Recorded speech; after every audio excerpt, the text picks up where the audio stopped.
I told her, Mom, these will help you with your diabetes. I'll make sure you take them. And day one, we used two testing machines. One machine is reading higher than the other. The other machine read 29, the other one read 21. The following day, we tested before we took the sweets, day two. The sugar levels were down from 29 to 20. The one that was 21, it went down to 14, I think, yes. Third day, we did the same thing. The sugar that was 20 was down to, I think it was 16. The one that was 14, it was down to around 10 or 11. And then on the fourth day, we tested. The other one went down to 10. The one that was 29, it went down to 10.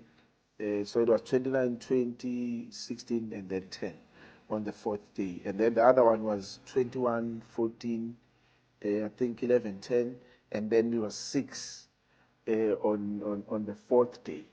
So it was crazy to me. I sent Ulungile a voice note and pictures showing him the progress because I was shocked at how quickly the results were coming in. But yeah, that's basically it.